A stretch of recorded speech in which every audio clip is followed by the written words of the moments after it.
Saya Ayu Faradila, umurku 8 tahun. Saya akan membacakan sebuah buku cerita amazing, cerita-cerita sains terbaik dari Al-Quran dengan judul Tiba-tiba Awan Menangis. Tiba-tiba awan menangis. Doni baru saja pulang sekolah. Tak berapa lama setelah ia selesai makan, turunlah hujan. Dengan hati senang, Doni pun bermain hujan-hujanan. Teman-teman sebayanya pun tak kalah serunya bermain. Mereka bermain kejar-kejaran tanpa peduli air hujan yang membasahi tubuh mereka. Selesai main hujan-hujanan, Doni pun mandi dengan air bersih. Setelah itu Doni pun makan pisang goreng yang sudah disiapkan Bunda. Mereka menikmati pisang goreng buatan Bunda sambil berbincang-bincang. Bunda, hujan itu ternyata datangnya tiba-tiba ya? Tanya Doni mulai berbincangan. Tiba-tiba bagaimana? Maksudmu, Doni? Tanya Bunda heran. Iya, Bun. Tadi waktu Doni pulang sekolah, langit masih cerah. Namun sehabis makan, tiba-tiba hujan turun. Itu berarti hujan turun dengan tiba-tiba, bukan? Memang kita merasa segala sesuatu itu terjadi dengan seketika. Padahal semua itu ada proses dan tahapannya. Kita saja yang tidak merasakan. Salah satunya ya adanya hujan itu. Itulah salah satu contoh kuasa dari Sang Maha Lembut Allah Subhanahu wa Ta'ala. Begini contohnya, Doni sebesar sekarang ini, apakah diciptakan Allah langsung sebesar ini? Tidak kan? Doni melalui tahapan bayi terlebih dahulu, balita hingga besar sampai sekarang. Coba Doni tanyakan pada diri sendiri, apa Doni merasakan pertumbuhan tubuh Doni yang dulu bayi hingga sebesar sekarang? Tidak, Bun. Nah, begitu juga proses terjadinya hujan. Kita tidak merasakan kalau hujan akan turun. Subhanallah, Allah Latif, Maha Lembut.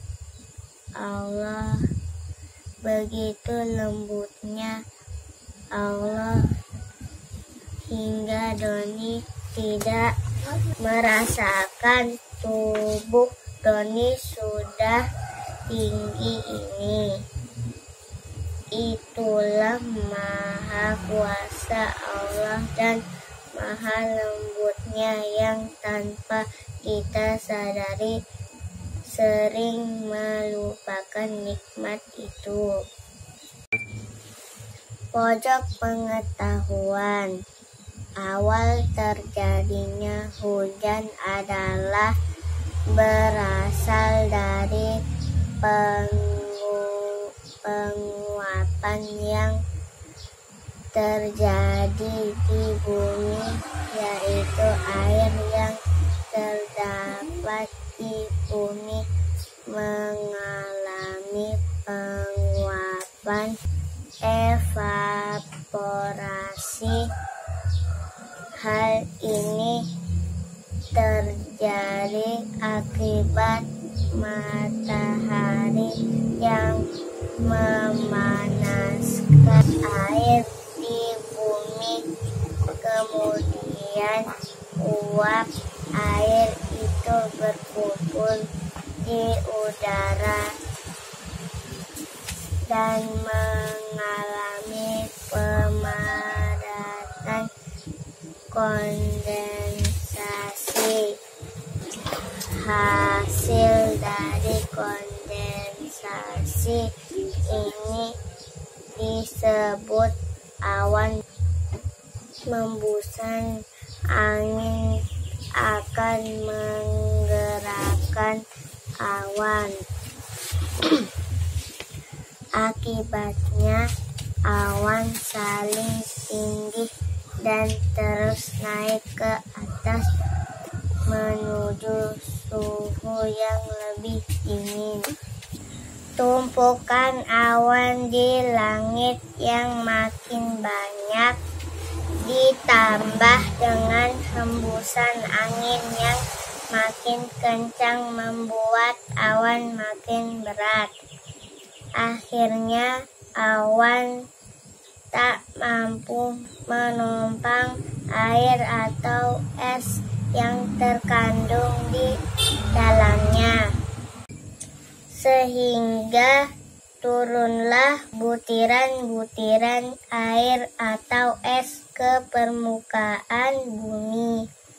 Proses presipitasi makin lama makin deras. Butiran air atau es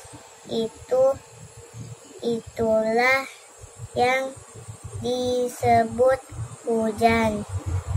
Jika suhunya sangat rendah, maka yang turun adalah salju, sehingga disebut hujan salju. Tahukah kamu proses turunnya hujan atau es sudah digambarkan dalam Al-Quran secara detail? Tidaklah kamu melihat bahwa Allah menggerak awan, kemudian mengumpulkan antara bagian-bagiannya, kemudian menjadikannya bertindih-tindih, maka kelihatanlah olehmu hujan keluar dari celah-celahannya, dan Allah juga menurunkan butiran-butiran es dari langit, yaitu dari gumpalan-gumpalan awan seperti gunung-gunung. Maka ditempatkannya butiran-butiran es itu kepada siapa yang dikehendakinya, dan dipalingkannya dari siapa yang dikehendakinya. Kilat awan itu hampir-hampir menghilangkan penglihatan. An-Nur ayat 43. Demikian. Assalamualaikum warahmatullahi wabarakatuh.